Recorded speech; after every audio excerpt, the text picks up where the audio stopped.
Hello, NoDQ Galaxy. We are here to predict your Fastlane predictions, and we are the Ladies of NoDQ.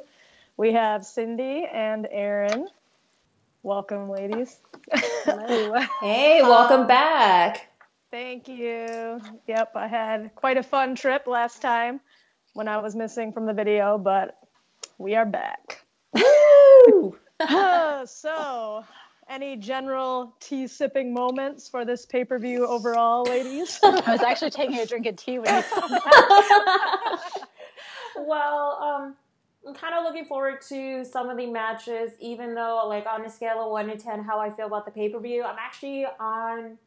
It used to be a 2 out of 10, but now it's a 3 out of 10 because Charlotte versus Becky. That's all I care about. That and Kevin Owens versus Daniel Bryan.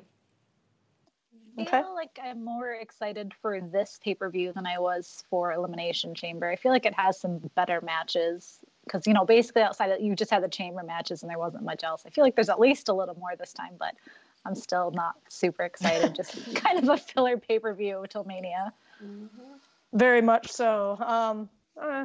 Middle of the road, I guess. Yeah. I always enjoy watching and chatting with everyone, so in that sense, I'm excited for it, I guess, but not super much overall for the card, I guess we'll say. Yeah. 4 or 5 out of 10, I guess, for me.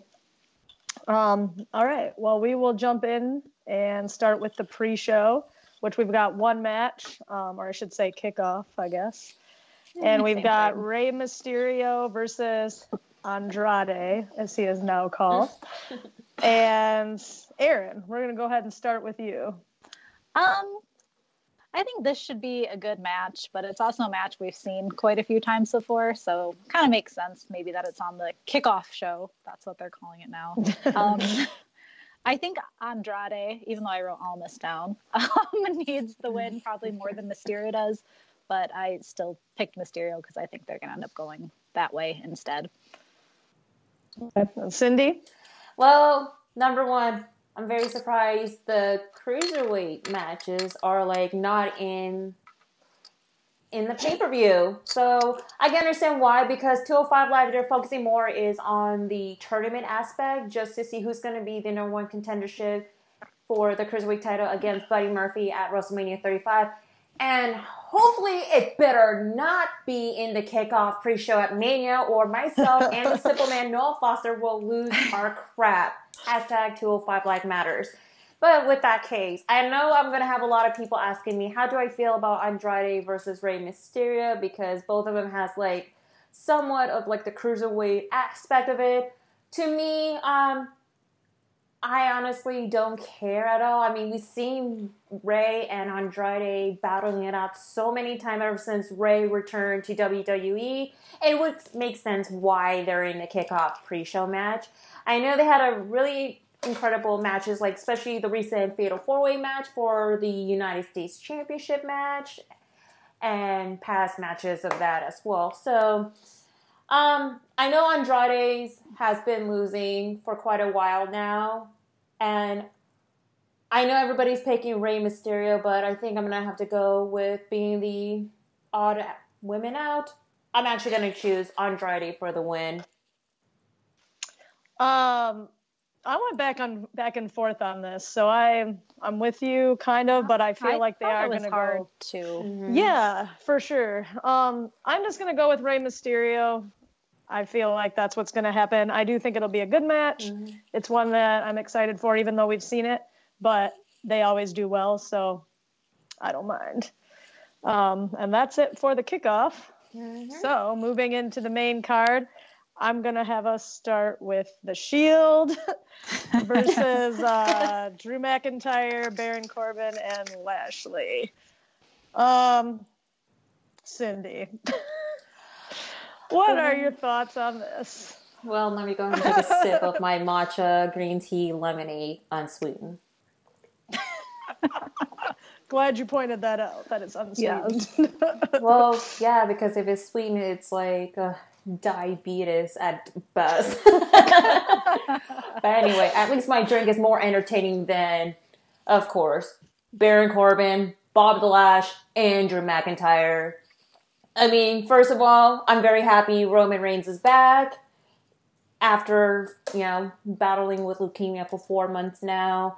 And I'm actually very curious how he's going to be doing during the match, even though I'm very not surprised that Shield reunited ever since, Roman left, Dean Ambrose's not so good of a heel turn, and then Seth Rollins being, the top guy in WWE. And now we got a reunion, and then we have, of course, a random pairing of, quote-unquote, the new Dog of Wars, or whatever the hell you call them. Well, I know back in the predictions video, Aaron, that you're sick and tired of 6-man tag team matches. I'm with you on it as well. I just don't give a crap at all. And it's but to make sense, I feel that this is just going to be where everybody's just going to glue in to see how Roman is doing, how Dean is going to be doing since his contract's about to, not contract's about to be up, but, of course they announced that he's not going to renew a contract or something, but the question is, will it be the last of the Shield's match altogether? Probably not. So for my pick, I'm going to go with the Shield to win. And there has been a lengthy of a rumor that the Shield might be almost be closing the pay-per-view, but I doubt it because, of course, you know how Vince is with Roman Reigns, Even though I don't like Roman back then, by now I just very indifferent about it. But the only thing I care about is his well-being, and that's it. Yeah. Well, I would agree with that. Also, I feel like you might be right that they're saying it's their last match together, but I'm thinking not. I think I was suspicious of all the Dean Ambrose stuff right from the get-go, and now that they keep talking about it and bringing up the contract, I think that he's probably not leaving, and something might be happening with that. I don't know what their plan is for him, but so that made me actually consider that maybe they would go the other way here and drag things out, but I don't think so. I think they're going to go through the feel-good moment with Roman's side winning and for his return. So I will go with the Shield. Aaron? Yeah, I'm also going to go with the Shield. There's just no way they're going to have Roman lose on his first match back after his cancer battle. There's just no way. Shield's definitely going to win. I'm pretty indifferent about this match. Last time the Shield came back, I wasn't really for it. I thought it was just they were trying to piggy off of Seth Rollins, how over he was, trying to get Roman to piggyback off of that. So I thought that was kind of why they put them back together, because Roman doesn't get booed if he's standing next to Seth. I tend to like the members of the Shield better by themselves right now. I mean, they're on the same brand. That doesn't mean they have to be together as the Shield. Let them do their own thing sometime. Their little reunion's been thwarted twice by illness. I mean, if that's not a sign that maybe it's not supposed to be, then I don't know what is. So, but either way, Shield's going to win. All right. And next we have Becky Lynch versus Charlotte with some stipulations here. I'm putting it next because it's not a championship match, but it could very well be near the end of the show. It should be. Yeah.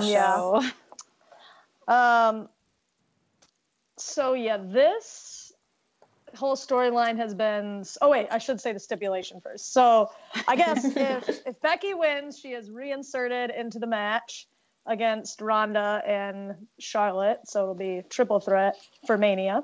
And if Charlotte wins, I guess Becky is done. That's what it is? She has to leave? Is that what the... Okay. I think so. That's what I thought. Or she just isn't in the match. I thought they said she was done, whatever that means. I took it as she was done from trying to get into this match, but... Oh, well, maybe it's that... Maybe she's out of the company. Who knows? Maybe. I don't know. Leave. I mean, whatever Stephanie is saying, it's kind of complete confusion. And plus, I don't know if she's a heel or a face, because wasn't she a heel months ago, and now on the last episode she's a baby face? Are you freaking kidding me? Right. This whole thing has been nuts. I really liked this storyline in the beginning, all of it, but they just keep doing so many twists and different things, and like even the Twitter battle is getting to be like way overloaded and all that. So I don't know. It made me think that perhaps they would actually continue the way they're doing this and like not have Becky win and like have to do another thing for her to get herself involved.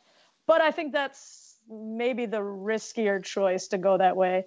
So I'm going to stick with Becky and say that she will win and get inserted into the match again. And Aaron. Becky's gonna win. I know we were talking about this earlier too, Caitlin. I think the word we use is convoluted. The storyline is getting very convoluted. Like, I'm starting to get kind of indifferent because is she suspended? Is she not suspended? Can she fight? Is she going to be in it? Like, I don't know. What really kind of doesn't make sense to me is the fact that, you know, they weren't going to let her wrestle at first until she got her knee checked out. Okay. Mm-hmm. But now she just got to sign a little paper and she can wrestle Charlotte when they know she's hurt. So, okay, that makes no sense. Why couldn't she have just done that the first time? But, you know, They had to get Charlotte in the match. I mean, at this point, I don't care if it's a triple threat.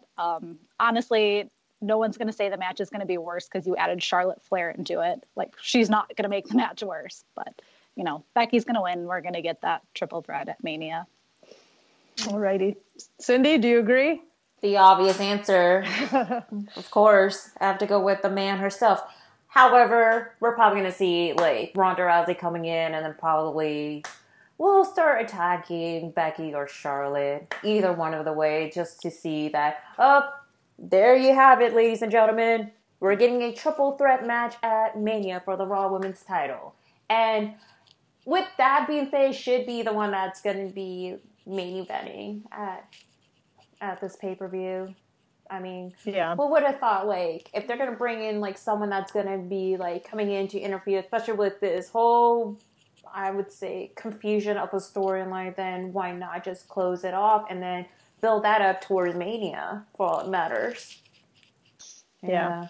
I think it will close the show. I was actually following a card list online, and that's the order they put it in, and I'm thinking that was their reasoning was they did all the championship matches at the end of their list. So, okay. So with that in mind, we will move on to the SmackDown Women's Championship between Asuka and Mandy Rose. God. So Aaron, thoughts here? Oh, surprisingly, I actually had a hard time with this one. You know, DeVille's probably going to be out there with Mandy. Like, so she's going to have somebody in her corner. They've definitely made Asuka look stupid before. You can't forget the Carmella and Ellsworth thing. Yeah. We know how little value they hold for that SmackDown Women's title. So even though I don't know what they'll do for WrestleMania if this happens, I'm going to pick Mandy Rose. My gut is telling me to pick Mandy. All right. Something's telling me to pick Mandy. So you might get a point up on everyone. I just think they don't care about the title, and you know she's going to have the help out there. And true. I don't know. All right, so. Cindy.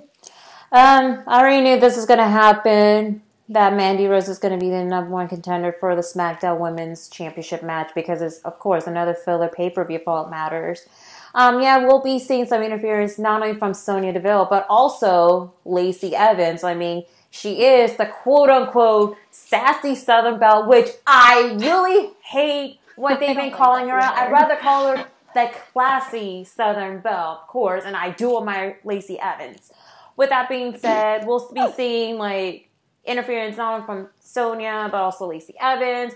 And besides, there has been a rumor that Lacey Evans is going to be the one that's going to be the next challenger for the SmackDown Women's Championship match at WrestleMania, which I don't mind at all. So, with that being said, I'm going to have to go with Asuka to retain the title. She needs to held with this title for X amount of time, even though the way that they're booking Asuka is now poorly. I thought when she won the SmackDown Women's Championship at TLC, I thought it will be like, you know, going back to like a better push for Asuka, but then now it's like, what the hell? She's been MIA. Yeah, she's not been on TV. Yeah, exactly. She's been MIA since Royal Rumble, and then she's back after the Elimination Chambers pay-per-view, and then they book her like a complete joke. yeah, this kind of things kind of like worked me up a bit. I just hope that WWE better figure out what to do with Asuka, especially like they need to have this match happening at Mania. Asuka versus whoever's going to be the one that's going to challenge her. Like I said, Lacey Evans, and that'll be pretty interesting. I would like to see that. Yeah. I had trouble with this one too, just because we always think there's at least one title change somewhere in the show, and so this was, I thought, one that could go either way because they've treated it so poorly, and that it doesn't really matter, like that they could just decide to flip it. But I do not see Mandy being the champion at WrestleMania, and so I just don't think they're going to do that. So I got to go with Asuka. That was the only thing kind of like making me like almost don't pick her, because is she really going to be champion at Mania? Would they really do that? But at the same time, I don't know. They have 3 weeks to build a new feud where if Mandy wins, they could just do a rematch at WrestleMania. Yeah. Or a triple threat match. Yeah. Right, which very well could end up being. Never know. We're going to get all triple threats this year. So Asuka for me. Moving on to the Raw Women's Tag Championship. We've got Sasha Banks and Bayley versus Nia and Tamina. And Cindy, sip that tea and let us know what you think. I am sipping this tea because on the last episode of Raw, Tamina pinned Sasha Banks. When is the last time Tamina won a match? I don't even know. I don't know. That's right. I mean, if she did, I don't remember it. Exactly. That's been, a few years in the making, and she finally won. With that being said, even though Tamina won the match, it doesn't even say much for the fact that the Boston Hug is facing one of the biggest opponents yet, especially for their first title defense together. I was hoping Nia and Tamina should have won in the first place, so that way they'll build up more of like for each of the baby faces to compete. But with that being said, it's like, I don't know. This is like one of the matches that I could even care less, especially like how they're trying to treat the WWE Women's Tag Team all in one. And I know Sasha and Bayley did went to NXT last week, saying that they're actually going to be defending the title, not only for Raw and SmackDown, but also NXT as well. So that would be pretty interesting to see. But I'm going to go ahead with my pick because of what Sasha and Bayley said in NXT and then everything that's happening. I'm going to have to go with Sasha and Bayley to retain the title. And then, of course, another rumor has it that they're probably going to face Trish Stratus and Lita at Mania, which I don't mind to see it, but it might happen. I don't know. And regarding with the Irresistible Force and what Aaron would say, the movable object. Movable object. Have them split up. I don't even care less anymore. So, there. All right. Yeah. I agree with you. Like, I think it would have been better for Nia and Tamina maybe to win so that they could have had the babyface win at Mania. But it did not go that way, and I don't see them. I don't see them carrying the belts into Mania, Nia and Tamina, I mean. So I'm going to stick with Bayley and Sasha retaining. Yeah. Aaron, not much more to say. Yeah, not really. I agree. I think, Sasha and Bayley are going to win. I think they're going to be the champs going into WrestleMania. I think it's too early to take the belts from them, so I pick them to keep it. Amen. Alrighty. Moving right along. We are going to do the Raw men's tag team championships. So we've got the Revival versus Ricochet and Aleister Black versus Rude and Gable. All right, so I think I agree with what some of the guys I think said, where like Rude and Gable are kind of in here to take the fall, because I don't see them making the. Are they still NXT? Are they not NXT? We don't know, but I don't see them being the champs just yet. They're saying the NXT talent when their name comes up on the bottom. So I don't know. So But they've been pushing them so hard. Like every single show they're out there together. So I don't know, but I still don't think. I think they're going to get like a great showing, but they will not end up winning. So I think, again, another retaining here. Revival will stay champions. And Aaron, what do you think? I also think the Revival are going to retain. I think it's too early for the NXT people to get it. They've just been pushed so hard, so quick. I also I don't mind them tagging together, but I'd rather them be singles competition. Aleister Black and Ricochet, I like them better as singles competitors. Yeah. And I also think WWE needs to book the Revival better. It's pretty ridiculous that they lost clean to Black and Ricochet 2 weeks ago. Right. At least they did the indecision last week or this Monday, so that was at least a little better. But still, the Revival need to be booked a little bit better as champions. Right. Okay. Cindy? Well, I know that Ricochet and Aleister Black, they're actually technically still in NXT, even though Aleister Black did give like farewell speeches throughout the whole NXT house show. And if you guys watch NXT, and I know some of the people are still watching NXT, Aleister Black and Ricochet are competing at the Dusty Rhodes Classic. So they're in, as you guys saw in like the brackets of which team they're in it, their names are in it as well. So we're not sure if they're going to be moving to the next round or to the semifinal or to the finale. We're not sure yet. So they were fighting just as we started. Yeah, I didn't catch it. But we did not catch the end. So yeah. And I see Street Profits out right now, but I don't know. Yeah. So who knows? So besides that, if they are still in Dusty Rhodes Classic, then I don't think that they're going to be the one that's going to be the new Raw Tag Team Champion.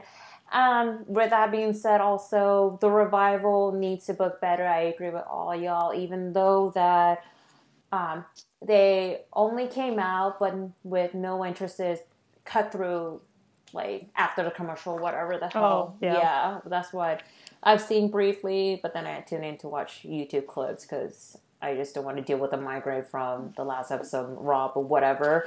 Ruin Gable, it was complete random.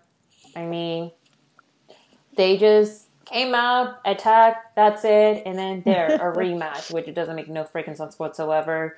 I'm going to have to go with the Revival to retain a title. Hopefully there better be a better way to book the Revival at Mania, because I feel like the tag team division is like a complete joke altogether with no good tag teams. I mean, who else has a good tag team? Let's see. Heavy Machinery, Ryder and Hawkins, freaking B Team. Nobody. Yeah, nobody. Ascension, which I completely forgot about them. Oh my god! Well, they've been making jokes lately. Super funny jokes. Oh jeez. About Otis. So stupid. Tucky. Yeah, I just have to say it. But yeah, so Revival. Okay. Yeah. With that, we're going to move on to yet another tag, SmackDown tag. Jesus, how many tags? Wow. I know. So we've got the Usos versus The Miz and Shane McMahon. Aaron, what are your thoughts here? Can't wait to see this match for the second time. I love how, they're supposed to be the no rematch clause. It's supposed to be gone now. And all Miz had to do is, come on, Shane, let's fight him again. And suddenly they get a rematch against the Usos to try and get their title back. But, no. Yep. McMahon can do what they want. I think the Usos are going to win this one again. I think this loss will be what is going to start the Shane and Miz feud, and that's will start their WrestleMania feud. So I am going to pick the Usos. Okay, Cindy? Well, I know in the last pay-per-view I was the only one picking the Usos out of everybody choosing Miz, and I already explained the whole logic because of the whole AEW effect. And then, of course, that was like the day before, I think it was Jimmy Uso got arrested. They look the same. And then I was like, bitching and complaining throughout the whole, like, no DQ chat, be like I am, like, going to be the butt of the joke or whatever. And look what happened. The Usos won the SmackDown Tag Team Champion, and Yeah. So, get to see them again. Not happy about it. However, it's going to be in Cleveland, which is Miz's hometown.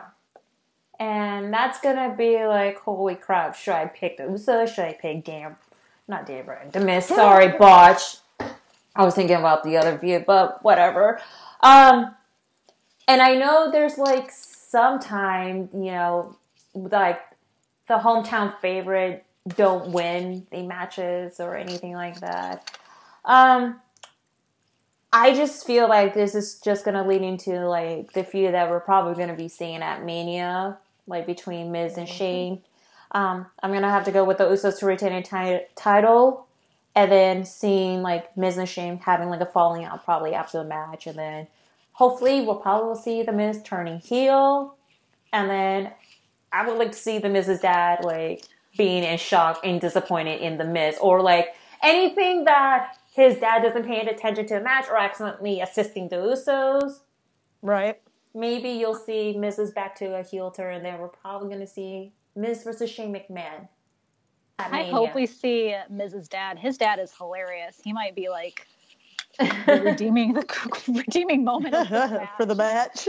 Yeah. He's so funny. I just feel like with that particular storyline, it's just going to add for the new season for Miz and Mrs. on the USA Network, because that's what I get the vibe about it. Like anything going on with the Mrs. family, it's going to be for TV. There you have it. Yeah. Yeah. So this is another one that I was not sure of, just because, again, I'm like always thinking which match is going to have the title change in it. But I do think the end goal here is to split them up. So I don't think them winning here gives too much more time for that to happen. I mean, there is time, but you think it's going to happen probably at a pay-per-view where they have their falling out, essentially. So, again, the Usos are going to retain. Yeah, I kind of thought about his dad, too, whether something would happen there where, Miz is extra upset because this happened in front of his family or something like that, where somebody messes up in the match. Yeah. And then have Shane being the voice of reason. Yeah. Yeah. Maybe. I don't know. But yeah, that's my pick. Which leaves us with one match left. So we have Daniel Bryan as champion versus Kevin Owens, who has been inserted in place of Kofi Kingston. Cindy. Okay. Start us off. Well, when I found out Daniel Bryan, or the new Daniel Bryan versus Kofi Kingston, all good. The new Daniel Bryan versus Kofi Kingston, I was like, are you freaking kidding me? That should have been saved for like Mania. But then Vincent Kenny McMahon came out and say he has a better opponent to replace Kofi, and lo and behold, the returning Kevin Owens. And changing that match from Kofi to Kevin Owens for the WWE Championship match, I'm very looking forward to it. Especially having seen KO for months since his injury. And man, I'm actually excited for this match. That and also like Becky versus Charlotte as well. So far, I know there has been like a lot of people be like, what the hell? It should have been Kofi in the first place. It's like, you know that they're going to make it into like either a triple threat match or save Kofi versus the new Daniel Bryan at Mania. I mean, it's WWE logic, so what to expect. I know that the New Day is going to be there in person to watch the match. We're probably going to be seeing some shenanigans going on outside of the ring. Probably the New Day probably going to get involved for this whole situation. But with that being said, I don't see there's no title switch. So I'm going to go with the new Daniel Bryan to retain the title. And I'm just hoping, and yes, I don't know what my intention is. I have a feeling we're probably going to see triple threat matches at Mania. That's going to be like one of the main theme of it. Triple threat this, triple threat that. Like, this is going to be just like New Year's Dash. from New Japan Pro Wrestling all over again. But yeah. All right. Well, I am also picking Daniel Bryan to retain, so I'm picking no title changes on this pay-per-view. I figure if there is one, I'll do better point-wise anyway by picking them all as retaining. I'll only miss out on one. Watch, somewhere. like, all of them will change and we'll just right? all lose. Just like Chambers. Go way down the leaderboard if that Right. happens. But I think it is going to be, like, it's kind of a weird spot for KO to be in, though, because, like, you know, he's been gone all this time. He appears, and then he's going to lose, like, instantly. But so it is, because I think that's what's going to happen. And I don't want Daniel Bryan to lose. Like, he's still on this really hot momentum, and this is not the place to do the title change. Agree. For that.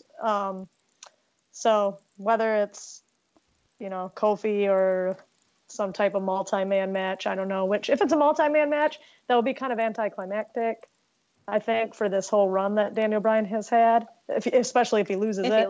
If he retains it, then I guess that's not as big of a deal. But, all right, Erin, sip your tea. When this match was changed, I was also upset, but I was upset because I would have rather had Kofi versus Daniel Bryan right now and KO versus Daniel Bryan at Mania. I agree with Virtue, guys. No, I'm taken. I agree with some points. I agree that Kofi is good, and I think he deserves a title at some point, but I don't think it's right now. I don't think he's been built up properly as a singles competitor. I mean, KO is an established singles star where Kofi's not. Kofi's been with the New Day. He hasn't been doing it by himself. He lucked into this spot. So I wish it was the opposite. I'd much rather see KO versus Daniel Bryan at Mania. That's more of a Mania match to me. I don't feel like Kofi versus Daniel Bryan is Mania worthy. I don't think it's been built up enough to make me want to see that at Mania. But anyways, after that, I am really glad that KO's back, though. It was really nice to see two people who could actually talk on the mic, you know, going back and forth, like a good conversation. I also think it should be a really good match. I mean, their last couple, like, little bits on TV together have been really good. I think Daniel Bryan's going to win, and I think he's going to carry the title into Mania. And we might see a little bit of interference. You never know. He's got his little crony on the side. Oh, yeah, Rowan. Forgot about him. Yeah, same. But, all right. Daniel. So that takes us through the card for Fastlane. Any final thoughts about the pay-per-view? I think we kind of got it all out. Feels like it came up really fast. I was like, oh, it's this Sunday? What? Yeah, it did. That's what the name Fastlane is all about. There you go. Like I said in the last prediction video. Fastlane to WrestleMania. Like I said on the last prediction video, I wish it would stick with one pay-per-view between a Royal Rumble and Mania. And I hate to say it, I just wish they should just rid Fastlane altogether and just keep Elimination Chambers. Yeah. But with that being said... Well, that's what I think, too. Yeah, there's one too many pay-per-views in between. Neither of them really got a proper build. No, and especially they don't need Fastlane. Agree. Besides, I'm actually looking forward more for this pay-per-view than Chambers. Oh, I do have one thing. I think the guys mentioned this too, but there are a lot of people not on this card, actually. But if you think about it, it went the other way last time. A lot of the people who were on the Elimination Chamber card aren't necessarily on this card. Because Finn Balor had a match on Chamber. Seth Rollins didn't, and he's on this match, like on this card. So it kind of goes back and forth a little bit. And I'm okay with that. Yeah, exactly. But I did mention about Lacey Evans is probably going to be coming out, just striking a pose, and then back out. Something I forgot to mention earlier, too, is... like Naomi has all this like history with Mandy Rose, and she was like teaming with Asuka for a while. So and like she just got totally squashed the other day. So maybe she's involved somehow. She might. I don't know. Did you see though when Asuka came out and like beat the crap out of Deville and Mandy Rose? They panned to the ring and Naomi was there and she was smiling and like pointing at Asuka like So I mean, you never know. Oh, I didn't even notice that. Yeah, maybe she will have her back. I don't know. I'd rather Asuka win. Yeah. Yeah. But all right. Yeah, no Finn Balor, no Samoa Joe. Yeah, AJ, surprisingly. Randy Orton. AJ. Yeah. The Hardys. Yeah, that's true too. So, and then Strowman. No, darn. Not that I care, but TJS's favorite, EC3. I'm so evil. Maybe he'll be in the back looking at that mirror again. So maybe he'll make an appearance. Choke out some other SNL person. I don't know. That'll make TJS's happy. Love you, Tyler. Oh yeah, so we watched your video, guys, and we do not know what the tiebreaker question is, and you tried to cut us out of it, but you're gonna have to let us know what it is, and we will give you our answer. And with that, Cindy, you want to give your plugs? All right. Follow me at nodq.com/Cindy. That's going to take you directly to my Twitter page. Also, make sure to follow me at simply_C_OK on Instagram, where I posted photo arts of landscape, wrestling, and also Instagram story of my selfie drinks as well. And do not forget to make sure to follow my YouTube channel at simply_C_OK, which is personal YouTube channel number 1, and second YouTube channel at Tyson Poppy Production, which new video of the hype video will be coming out sometime this week, so stay tuned. And also, y'all, do not forget to go to nodq.com/shirts. That'll take you directly to the Pro Wrestling Tee store, where you can find all your favorite nodq.com shirts. Like Caitlin's wearing the No DQ Galaxy t-shirt, where it has everybody's name on it that donated throughout 2018 Super Chat donation, and from our staff as well. I have a shirt, and the Ladies of NoDQ has their shirts also with all 3 of us' name in it, and everybody else has shirts as well. And also, do not forget to go to Spotify.com or Spotify app, search #TeamNoDQ, so that way you can find all of our favorite songs into one playlist, even though I add more songs to it that is like a random genre, and I know you guys are going to ask me, what the fuck is this song and all that stuff, and excuse my language, sorry, but yeah. Demonetized. Sorry. I know this is not the NXT UKT party, so my bad. Love you guys. So Aaron and I do not have very long plugs. We are just nodq.com/Caitlin for me /Aaron for her. And obviously all of this is for nodq.com, and peace out. Cheers, y'all. Bye.